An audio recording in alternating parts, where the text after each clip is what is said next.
Cuando se habla de las cuestiones relativas a los diferenciales de poder entre países y a su posible supremacía de unos entre otros, escuchamos mucho siempre cosas sobre la guerra comercial entre Estados Unidos y China, o sobre el crecimiento que Rusia tiene o tuvo, o sobre la suerte de imperialismo frío que está llevando a cabo China acerca de sus costas en los distintos territorios que hay en ese sitio, o del crecimiento indio. El punto con esto es que cuando se habla de poder mundial se ve la supremacía de los países, ya sea en activos militares, económicos, desarrollo militar o desarrollo tecnológico, pero se obvia, ya sea por malicia o por ignorancia, podría ser el caso, pedantería, que hay otro factor muy importante para poder consolidar el poder sobre otros, y es la influencia que tiene sobre ellos. Si bien tanto China como Rusia se inclinan a reemplazar a Estados Unidos como potencia económica siendo seguidos por la India, nosotros prácticamente no tenemos ninguna influencia de ellos. No hacemos cosas que ellos hacen, no nos interesan sus costumbres, salvo por unos muy selectos sujetos que estudian su historia, sus sistemas de pensamiento o sobre su estratificación social. No obstante, tampoco se ven influenciados de un modo que los lleva a imitarlos,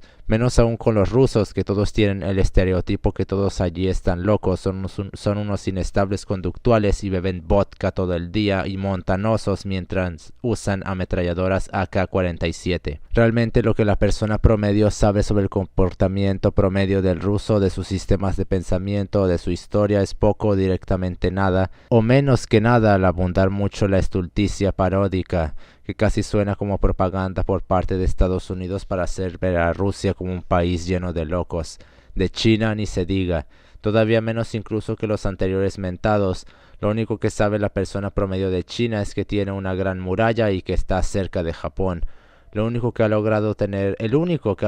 influencia en comportamientos que son imitados a escala mundial es Estados Unidos, sobre todo en Hispanoamérica, que ahí todos quieren ser él, lamentablemente renunciando a lo que podrían ser por rumar la falsofia que viene del paraíso del espectáculo. Un país que tiene tan inflado el ego y el cerebro debido a su supuesto destino manifiesto, que piensa que tiene potestad absoluta por sobre todo el mundo, y lamentablemente ese comportamiento en cierta manera se tradujo en los países hispanoparlantes como una suerte de sumisión-imitación en la cual debemos de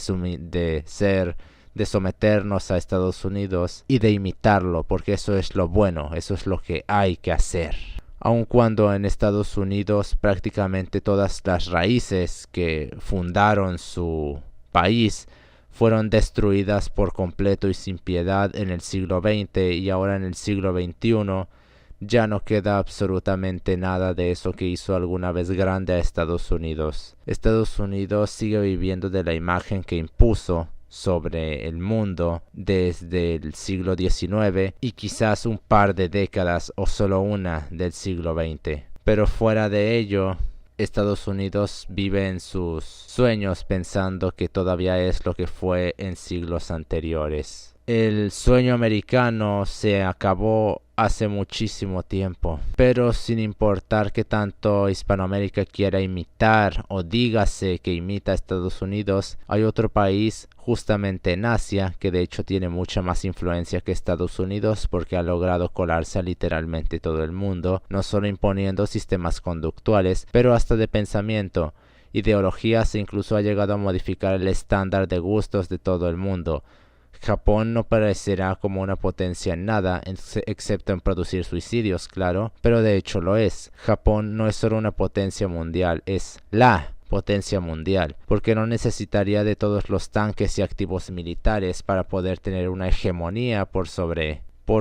ellos, el vulgo, ya que con la propaganda que hace hacia sí misma, con toda la escoria que produce su industria de animación, sin ningún problema podría usarla para conseguir tal objetivo, en caso de que la militarizaran o la propagandizaran en un sentido más bernaisiano del asunto. Es evidente que Japón, la industria de animación japonesa es una miasma ponzoñosa de propaganda, pero no una miasma ponzoñosa de propaganda como por ejemplo la animación que existe en Corea del Norte. Si Japón convirtiera su industria de animación en un símil de Corea del Norte, ya dominaría a todo el mundo sin ningún problema. Joder, Japón actualmente es intocable en cierta manera, debido a que si cualquier país le declara la guerra o lo ataca, virtualmente todas las personas que tienen un fanatismo cuasi o directamente religioso hacia la animación japonesa o se moverán contra su gobierno o obligarán a sus gobiernos a actuar contra el país el cual atacó a Japón,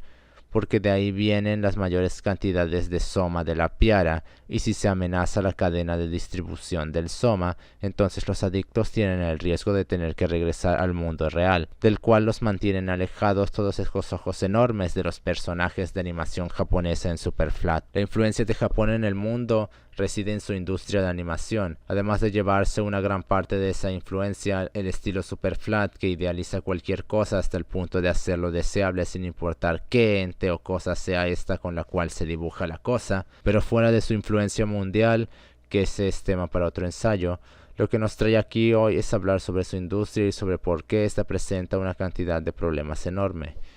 Podemos empezar con que esa industria, sus obras producidas están enfocadas en su totalidad a la satisfacción o de perversiones sexuales o las fantasías hedonistas y escapistas. Vemos un punto tal de hedonismo que hasta el propio Aristipo de Cirene consideraría que es excesivo, lo cual no es de extrañar. Los japoneses están obsesionados con lo lascivo y con gustos específicos extraños. Aún dentro de la especificidad de tales gustos que ya per se son extraños, ellos lo llevan a puntos absurdos. La configuración de tal industria en esta clase de abominaciones hedonistas se entiende una vez que entendemos que el estilo Superflat es la manifestación misma del capital hecho estilo, por lo cual su industria se va a configurar de la misma forma. Hay que entender que el estilo Superflat nace como una creación del capital en respuesta al rechazo que la Piara mostró hacia el capitalismo pictórico conocido como vanguardias, ya que no lo entendían, y al no entenderlo se opusieron a él y a cualquier cosa relativa a ese estilo, y ya que ello implicaba la pérdida de una gran cuota de mercado y una cuota de consumo muy grande, los que en ese entonces ya controlaban el sistema del arte usando a artistas satélites como Vasily Kandinsky, que a través de su esquizofrenia idealista que llamó teoría de arte, consolidaron su movimiento para secuestrar por completo a dicho sistema. Entonces, usando el argumento de la expresión y de la libertad que ya habían infiltrado en las academias, ya que tal discurso y sus implicaciones proscriptoras tanto del criterio como de la razón como del estándar del gusto paralelizaban muy bien a la producción de pinturas como se producen mercancías en una cinta de montaje de fábrica. Además, como el discurso falaz de la libertad suena muy bonito a simple vista, entonces toda la cohorte de idealistas que componía tanto los pasguatos de los intelectuales como filósofos como académicos le siguieron el juego a tal discurso. No obstante, una vez que uno deja de mirar con ojos idealistas a la libertad y la empieza a ver de una forma más fría, se dará cuenta que para uno ser libre, el final del camino de la libertad implica el suicidio, lo cual no es algo de extrañar porque en el sistema liberalista, en el liberalismo, democracia liberal en la cual vivimos actualmente, para que uno realmente pueda lograr ser libre, tiene que desatarse de tantas cosas como pueda ser posible desatarse, y una vez que la persona no tiene ni amigos, ni conocidos, ni pareja, ni cosas, ni absolutamente nada, entonces para llegar al último punto de ser libre uno tiene que suicidarse. En parte estas tesis las defiende Zygmunt Bauman, no obstante nunca las llega a desarrollar correctamente. En su libro Amor Líquido, por ejemplo, habla sobre cómo para que la gente sea más libre tiene que liberarse. El punto es que lo condiciona simplemente a las relaciones de pareja y no lo explaya hasta el punto final en el cual el liberalismo impone al sujeto para que él sea libre, que tiene que suicidarse. Lo cual no es de extrañar debido a que el cuerpo sería la última cadena que impediría la libertad del sujeto, ya que también el cuerpo actuaría como una suerte de institución opresiva en la cual tanto las leyes de la física como las leyes conductuales de la biología impedirían que el sujeto obrase plenamente libre, por lo cual entonces si la libertad es el mayor bien y el cuerpo impide obtenerla, la única forma de libertad, entonces la única y la última forma de libertad es en la muerte, ya que ahí se carece de cuerpo, se carecen de limitantes y se carece de absolutamente todo. Y cuando ya no se tiene absolutamente nada, tanto en el sentido metafísico como en el sentido físico, entonces en ese punto es en el cual el sujeto es libre, y únicamente en ese punto es cuando el sujeto puede llegar a ser libre. Y si tomamos en cuenta cómo la tasa de suicidios en todo el mundo no para de dispararse, no es una sorpresa que tal tesis de hecho no esté errada. Por eso se odia tanto, y sí lo digo así sin embargo, se odia tanto a Skinner en las academias, porque Skinner pone a la libertad como una ficción, y todo Occidente defiende a la ficción de la libertad como una cohorte, como una hueste de fanáticos religiosos en la cual piensan que la libertad es el mayor de los bienes, cuando ni siquiera se acerca a ser uno, porque de hecho es una ficción, y cosas mucho más importantes como el conocimiento son despreciadas, manipuladas y usadas como una vil prostituta por esos mismos que se llenan sus hocicos hocicando sobre que la libertad es muy importante. Como si el hecho, por ejemplo, de que viviéramos en una democracia ya implicara que tuviésemos libertad. Como si el hecho de que nos permitiesen consumir un celular u otro implicase algo de libertad. Si la libertad significa algo, como diría el hidalgo Michel Iquem de Montaigne, es que la libertad es la capacidad de tener un pleno control de uno mismo. Por lo cual vemos que de hecho el liberalismo no soporta esta tesis. Para el liberalismo, ser libre es ser un vil animal, porque cualquier mínima regla, cualquier mínima cosa que impida la libertad del sujeto, porque recordemos que la libertad es lo más importante y nada puede limitarla, es una total abominación y aberración que debe ser de expulsar y proscribir, debido a que nuestra grandiosa y sagrada libertad es lo más importante y lo que más debemos de proteger. Con este discursito liberalista de que la libertad es lo más importante y que las instituciones burguesas estaban limitando la libertad de creatividad y de expresión de los artistas, fueron los creadores de la corriente de pensamiento vanguardista, en el sentido de que, no en el sentido de que este pensamiento fue la que la creó, sino que explotaron este pensamiento los capitalistas para crear a las vanguardias a través principalmente de Vasily Kandinsky. Claro que ha habido otros exponentes como Noel Carroll, por ejemplo, o el propio Marinetti, que incluso antes que Kandinsky ya estaba escribiendo un tratado sobre estupideces que ellos llamaban arte. Se tomó entonces toda esta miasma de ignorancia que ya estaba presente en aquel tiempo, se combinó con la producción fabriquista de las vanguardias, además que se combinó con el representacionismo estilo William Adolph Bouguereau, y de ahí nació el estilo Superflat. El estilo Superflat es el verdadero y único legado de las vanguardias de arte, porque al igual que las vanguardias es un estilo mentiroso, hipócrita, manipulador y con el único objetivo de producir y obtener dinero a través de él. Además de que es falso, encarnador del espectáculo y lleno de ilusiones, a la vez que de la misma forma que aquellos que hicieron tal estilo o apariencia. Este estilo fue creado de tal manera que sea casi imposible que no le guste a la gente. Por ello abusa de una incontable cantidad de parámetros biológicos, como masculinos sobre todo, por ejemplo la visualidad sexual masculina por sobre la narrativa de la mujer, la excitación relativa a los atributos intrínsecamente femeninos, los cuales tienen correlación con la fertilidad, la neotenia, la ropa, la revelación de distintas partes del cuerpo de manera tanto sugestiva como no tan sugestiva, y la propia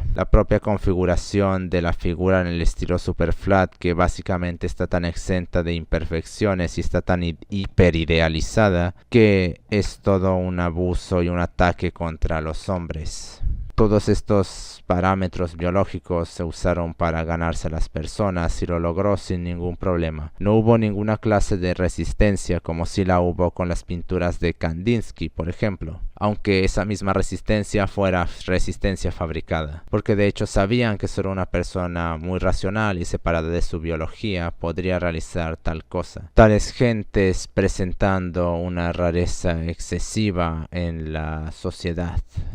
Debido a que este estilo es la encarnación misma del capital, era evidente que su industria la iban a configurar de tal modo que se pudiese explotar tal estilo de la misma forma en la que se fabricaba. Hay que entender el kit de la producción tan vacua presente en esta industria debido a que Japón es un país muy lúgubre, por no decir que es la encarnación de la espira depresiva hecha país. Contrario a lo que la piara se ha formado de Japón por su animación y delusiones, que algunos son tan estúpidos que piensan que Japón es una suerte de país donde el anime está en las calles. Bueno, si tomamos como calles que está en varas publicitarias, abusando continuamente de la biología de los hombres, pues entonces sí está ahí.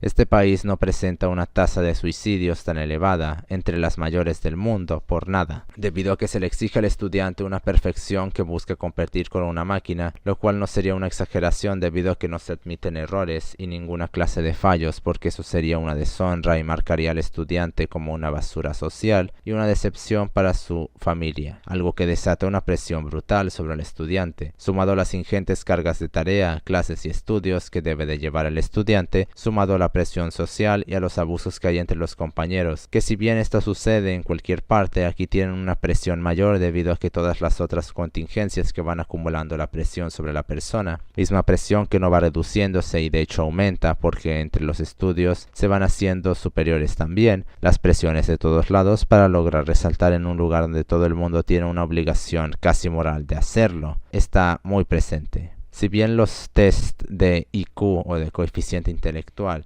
me parecen muy problemáticos o quizás sean falsos y no estén midiendo la inteligencia de la persona, no obstante, independientemente de si miden de hecho la inteligencia de la persona o no, los asiáticos no puntúan tan alto en ellos por nada. Reciben una preparación brutal para poder llegar tan lejos. Además, no hay tantos asiáticos teniendo tanta repercusión en Occidente por nada. Ellos salen o quizá podríamos decir escapan de Japón porque tal presión antes mentada solo incrementa aún más cuando llegan al mercado laboral, teniendo en cuenta que se demandan horas extras sin paga, digamos una suerte de horas extras por honor o algo por el estilo. A su vez vienen acompañadas de jornadas de trabajo que nos haría replantearnos si de hecho son personas los japoneses, llegando hasta las 80 horas trabajadas a la semana. En algunos casos extremos hasta 100 horas o más de trabajo a la semana sin ninguna clase de descanso. Y al estrés del trabajo habría que añadirle el tiempo que existe en el transporte a la casa, ya que Tokio es la ciudad más poblada del mundo. El tiempo de traslado haría que el ciudadano de la Ciudad de México se desesperase,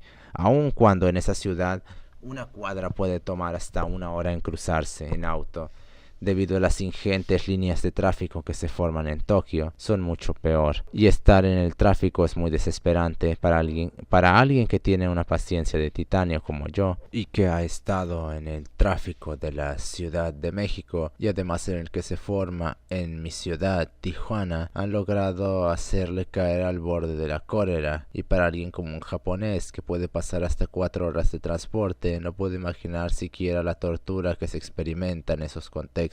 Pero esto no es todo. Todo el sistema conductual relativo a las jerarquías existentes en Japón es algo que solo podemos catalogar como irrisible. No me interesa si ello deriva de su cultura, y a nadie debería, o si es su forma de ser, que alguien se comporte de alguna forma, aun si es de alguien de otro país, continente, planeta o lo que sea, y aun si su población, si es la población de todo un país, eso no quita que sea irrisorio, fofo e ignoto cualquier posible demostración, debido a que en Japón las jerarquías funcionan de una forma absurda. Aun si tu superior está haciendo algo mal por su sistema conductual, tú estás obligado a no decirle absolutamente nada. Podría estar llevándose la empresa en la que trabajas a la ruina más abominable con sus estupideces que él cree que está haciendo bien, pero no puedes decir nada sobre ello, algo que va en contra del más absoluto sentido común. Sin importar quién seas, si estás fastidiando a otros en un proyecto, los demás tienen la obligación moral de hacérselo saber. No simplemente por una ideología sin fundamentos uno va a llevar a muchos a la trituradora. Ahora bien,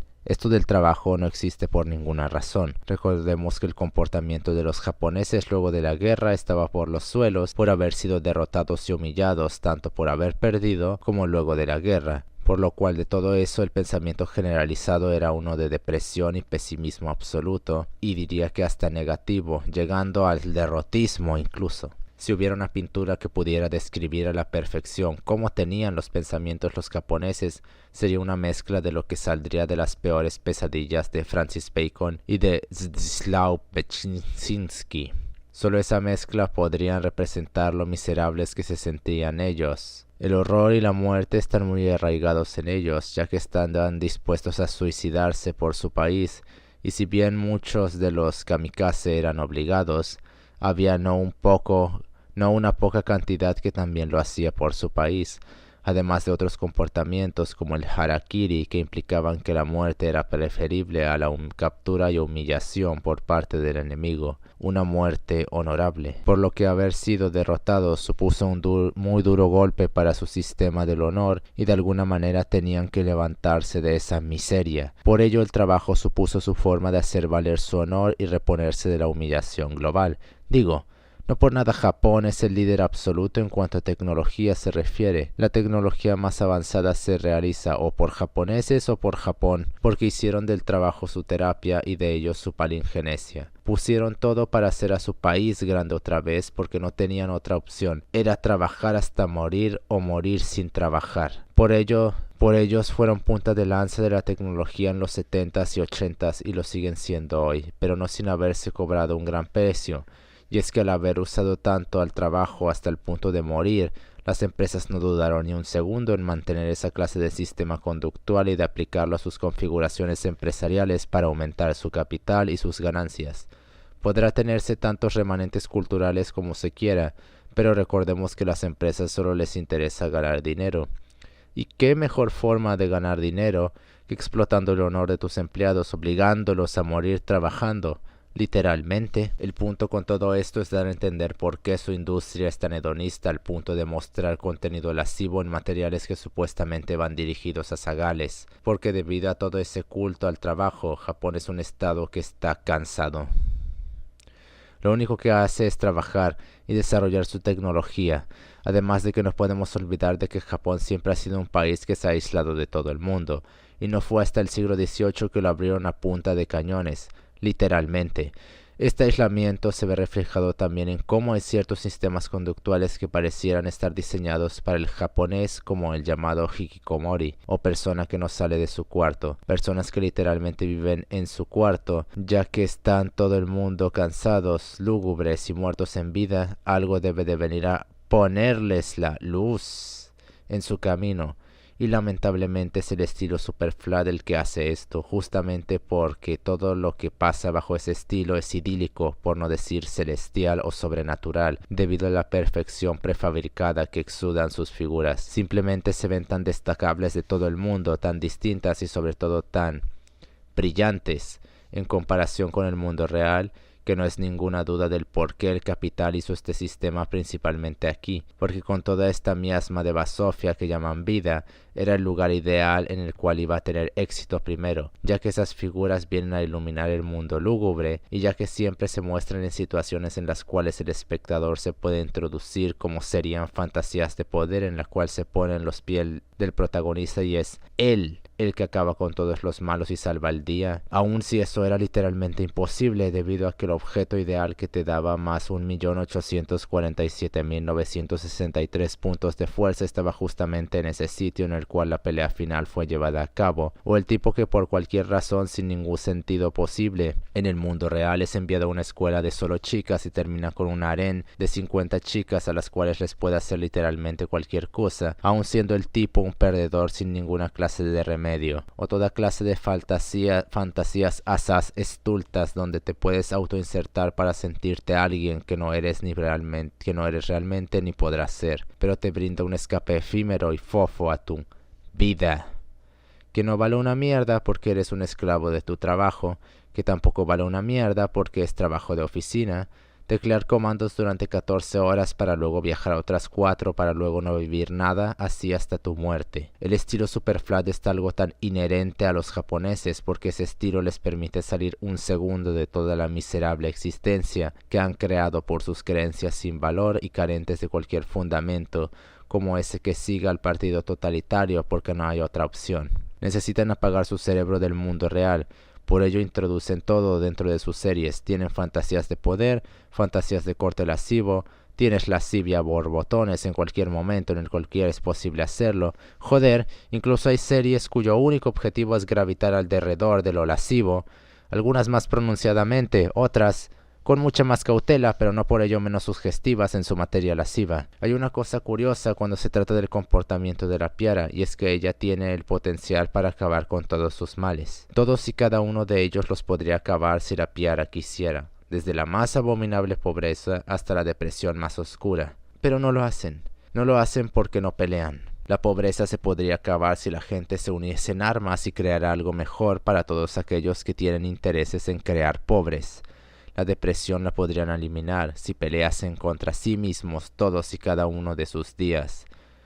lejos de aquellos que los deprimen con su falsedad. Pero no lo hacen. Ellos no pelean. Los humanistas están tan desesperados por justificar que se mueven, que dirán loas tan eximias como un griego a sus dioses, por cosas tan insignificantes que cualquier persona los miraría y les preguntaría sin ambages si son unos idiotas o si piensan que ellos son unos idiotas. La Piara no lucha, prefieren hundirse en su miseria y pensar que nada es posible hacer para mejorarlo todo, cuando solo tienen que moverse. Por ello es tan irrisorio que los humanistas se deshagan en hablar de su humanidad y hacer apologías por su supuesta unión, mientras defienden cosas como la migración porque ellos necesitaban buscar un lugar mejor. Pues entonces no creen mucho en su unión para mejorar todos y apoyan a que salgan corriendo de la miseria que se han construido ellos mismos por su asedia en sus países a la mínima oportunidad que exista de ir y saquear, ir y ser un esclavo a otro país por una supuesta vida mejor que te dará comida, sí,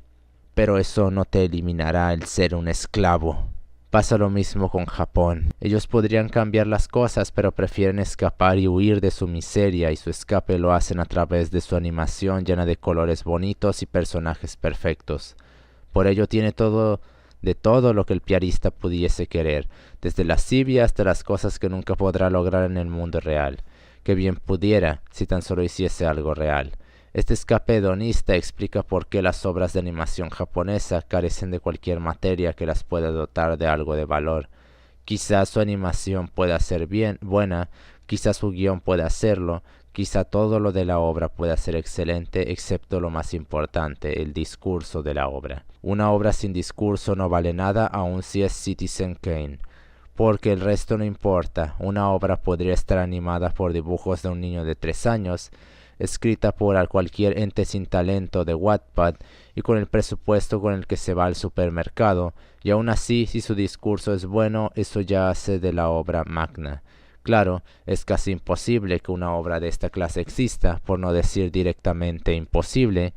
pero aquellos que piensan que el guión es lo más importante están tan equivocados como esos que piensan que la animación o la fotografía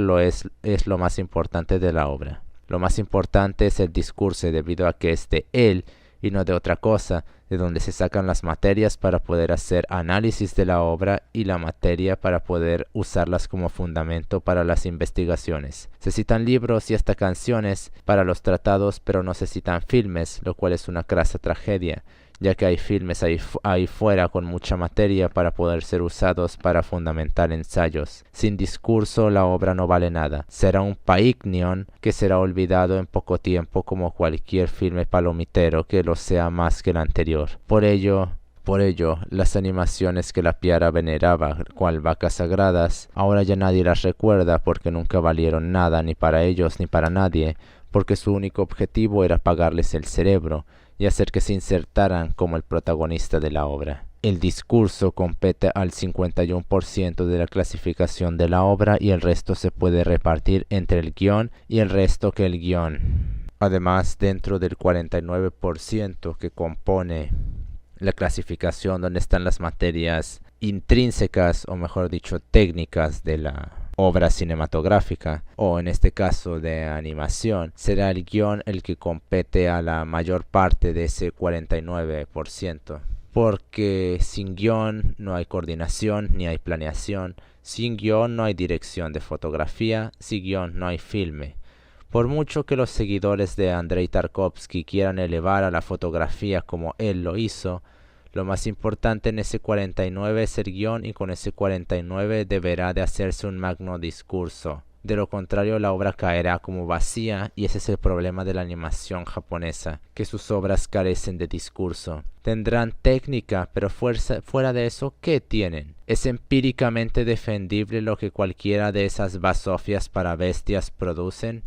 Lo es epistémicamente. No es ni por uno ni por otro, porque no lo tienen. Son obras simplemente para entretener a cabezas laminadas por la mediocridad y a bestias hedonistas que se han volcado a ser animales sin moral y sin razón, viles cultistas del cuerpo iguales a esas bestias que le gritaban a Zaratustra de rodillas que les diera al último hombre, una bestia sin ningún atisbo de humanidad, solo importándole el cuerpo, los placeres y la salud. El cuerpo porque es físico, los placeres porque no vive, la salud porque sin ella ya no hay placeres ni cuerpo. La industria de animación japonesa no ha producido literalmente nada con discurso en los últimos 20 años. Podría sacársele a 2 o a 3 o quizás hasta 5 obras en este tiempo algún discurso ligeramente memorable, algo que sirva de materia, pero fuera de ello, ¿qué hay ahí? Y no solo sería que en los últimos 20 años casi o directamente no se haya producido nada con discurso. El problema es que en toda la historia de la animación japonesa no ha habido ni 50 obras con discurso, y quizás 50 sea ser muy liberales. En una industria en la cual se produjeron más de 800 animaciones japonesas solo en 2018, y que ninguna de ellas haya sido un paiknion siquiera, dice mucho de la condición de su industria. Y no crean que veo a Occidente con mejores ojos. Si bien se produce mucha basura, al menos puedo mencionar 50 grandes obras cinematográficas producidas solo en un par de años. Y en series hay materia incontable de grandes series producidas, con buen discurso y discursos debatibles también. En cuanto a animación, la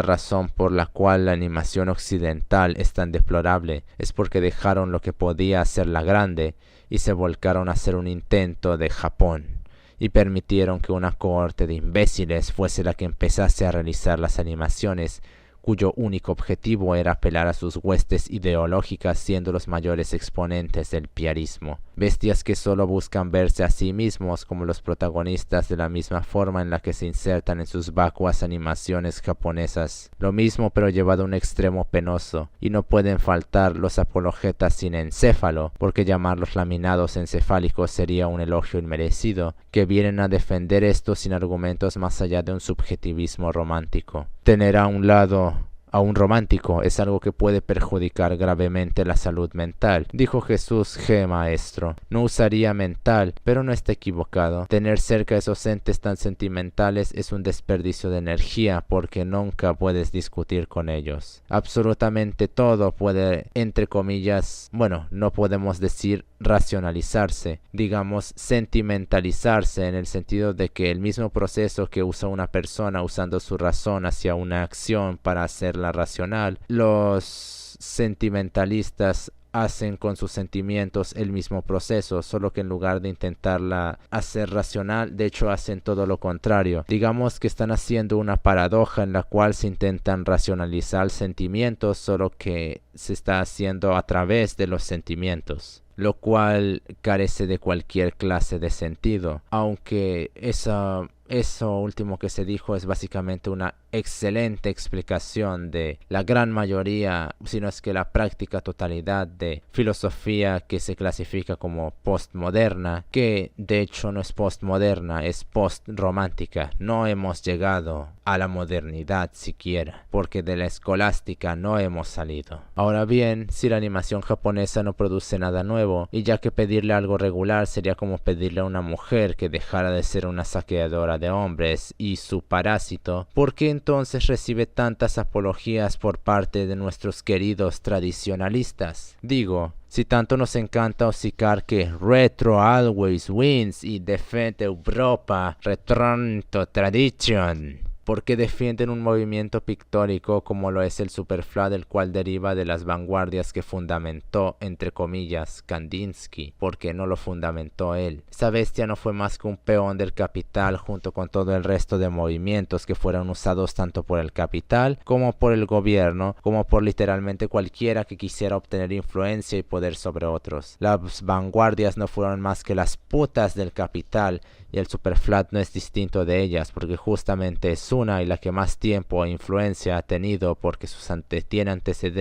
tiene sus antecedentes con Bouguereau, que son abominaciones estéticas. No hicieron más que poner los fundamentos del Superflat por la abominablemente teramétrica cantidad de idealizaciones que se encuentran en sus obras. Incluso hasta el propio Gasset, a los trabajos de Bouguereau, le hicieron decir que el arte no debe de aspirar a la mera cosmética, algo que tanto él como Kandinsky, como los precursores del Superflat como Junichi Nakahara o Makoto Takahashi hicieron, hacer del estilo una cosmética descarada, Basili con el discurso revolucionario y el resto como parásitos postrománticos. La falta de estándares que impuso la vanguardia fue el causante del génesis del Superflat, y viendo cómo se configura, no es ninguna sorpresa que sea tan capitalista su industria. Pero ese capitalismo no se limita al mero estilo, porque también explota la biología de los hombres a niveles descarados y pone en evidencia lo desesperada que está la sociedad japonesa por tanto trabajo que realizan por placer. Y no solo podríamos decir eso, también podríamos decir lo desesperada que está la sociedad, el mundo en general, por placer. Están hundidos en un hedonismo tan aberrante que son los productores de fetiches, gustos específicos y perversiones sexuales más gigantescos del mundo, misma basofia que han importado a Occidente por su desmesurada influencia en el comportamiento de los organismos. Muchos se pusieron a llorar todos por el filme Cuties, donde todos gritan y hocican como los viles animales que son, que eso es pedofilia, pero a los mangas y animaciones japonesas que sexualizan a niños a punto de ponerlos en actos sexuales, incluso de corte perverso, como podrían ser en situaciones de masoquismo, ahí sí se quedan callados todos, ¿no es verdad? Como si el hecho de que no fueran físicos no implicase que todo el acto apunta a la pedofilia y la pederastía, ya que el dibujo actúa como puntero terminal, cual a través de la abstracción que se puede sacar de la idea que presenta, apunta hacia la pedofilia y pederastía. Como si el hecho de que no fueran físicos no implicase que todo el acto apunta a la pedofilia y pederastía, que se refuerza como placentera y aceptable debido a lo hiperidealizadas de las figuras, sin mencionar cómo se idealizan aún más con el uso de lencería y de cualesquiera categoría de elementos relativos a lo lascivo o a las perversiones sexuales de los piaristas. Ahí sí que no decimos nada, ¿no es verdad? Mucho tirarle tierra a los ultra malvados dueños de las empresas de comunicaciones y de difusión y creación de entretenimiento de estar fomentando la pedofilia, cuando Japón y su industria de animación, los dibujantes de mangas hentai, los artistas de internet que quieren imitarlos y las decenas de repositorios de imágenes han normalizado prácticamente la pedofilia a un ritmo en el cual la sociedad ya está considerando la pederastía, además de que está buscando cambiarle el nombre para hacerla más aceptable, de la misma forma que John Money hizo con las parafilias, que antes de él se llamaban perversiones, pero se cambió para no estigmatizar a los clientes. ¿Dónde queda la concordancia discursiva con nuestros queridos tradicionales defensores de lo magno, ultra sacro, sagrado, maravilloso pasado? Lo venden igual que el resto de piaristas por unos ojitos grandes, coloridos y con pupilas de corazón. Japón ha dañado a la sociedad de formas inmesurables, poniendo estándares gustativos en la piara, de apariencia, ha moldeado a la sociedad a considerar cosas que antes no tenían un notorio contexto lascivo, como lascivo, derivado de cómo aparece con tanta frecuencia en personajes excesivamente sexualizados. Ha traído una incontable cantidad de perversiones gracias a los artistas que no critican cómo lo harían, se quedarían sin soma, y a las cosas que se oponen a medias. Los tradicionalistas que se sienten más que las putas del capital que tanto critican y creen que no son, como si el hecho de llamarle idiotas a otros te eximiera de ser uno, revélanse como lo mismo de siempre. Piara, que cree que por ver esas 50 animaciones con discurso puedense declararse como superiores, cuando el hecho de ver una mierda hará algo más que un piarista, porque la superioridad epistémica solo se puede dejar en claro cuando de hecho se puede refutar o confirmar desde la empiria el discurso de la obra, algo que esas bestias no hacen ni pueden hacer porque están muy ocupados puliéndose la verga con sus felaciones mientras se dicen superiores y son tan pasguatos como cualquiera del vulgo. De hecho, esos pocos 50 han creado toda una cohorte de imbéciles que se sienten maestros de Platón y discípulos de Unamuno por haberse visto 20 capítulos de una obra en la cual Occidente le podría patear el trasero sin ningún problema en su industria cinematográfica. Ni la supuesta creatividad de las obras puede defender esta industria porque la creatividad en el arte no existe. Si puede ser pensado, puede ser ilustrado, por lo cual de creativo no tiene nada. La verdadera creatividad se demuestra en la vida real porque ahí uno sí tiene que romperse la cabeza para hacer funcionar las cosas. En la ingeniería y en la ciencia hay decenas de veces más creatividad que en el arte. Maldita sea, hasta el idiota de Vasily Kandinsky tiene 10.000 veces más creatividad que Osamu Tezuka. Porque al menos Kandinsky tuvo que pensar un poquito en hacer algo distinto, aunque ese número no es algo exagerado, porque cuando tu creatividad se mide en la escala de Planck, hasta una mísera unidad de fuerza débil te gana por octillones. La animación y el arte tienen un severo déficit de creatividad, algo que se ha pasado a la cinematografía, que antes era la meca de la creatividad. Ahora las computadoras han reemplazado esta por efectos sin valor que se pueden hacer con poco trabajo, cuando en el pasado no tan tardío era necesario meses o incluso años de trabajo para poder hacer funcionar algo. Y no era una sola persona rompiéndose la cabeza para lograr eso. Andrei Tarkovsky tiene mucho más discurso y valor que cualquier cosa que haya podido producir Japón, y Andrei Sviajintsev sin ningún problema fulmina a cualquier sociólogo y a cualquier japonés de cualquier tiempo sin problema y sin sudor. La creatividad con la que tanto les encanta hocicar a estos sujetos que dicen que existe en el arte, la ingeniería, la ciencia y el cine tienen muchísima más creatividad implicada en el arte, sobre todo la ingeniería y la ciencia. ¿O acaso creen que los experimentos surgen así como así? ¿Qué les hace pensar que la creatividad es algo inherente al arte cuando la ciencia necesitó de la creatividad para poder avanzar? Japón, con todo el daño que ha causado a la humanidad, a la especie humana, a los humanos, a las personas, se ha convertido en enemigo de esta especie, y la destrucción de su hegemonía que explota e incrementa a través del superflat no solo es necesaria, sino que es un imperativo moral y societal. Ese país debe de ser borrado de la historia por sus crímenes contra el comportamiento humano y toda su gente y terreno exterminadas y reducidas a átomos junto con cualquier apologeta que quiera oponerse a esto. Sí, a nosotros nos encanta hocicar nuestros queridos tradicionalistas, por ejemplo, que una manzana en buen estado no hace de un saco de manzanas podridas bueno. Entonces, ¿qué les hace pensar que esta analogía no se aplica igual con esas 50 o menos series grandes con discurso que ha producido Japón? Una vez más, Occidente hocica sobre la razón y le lanza toda clase de loas mientras se pudre en sentimientos.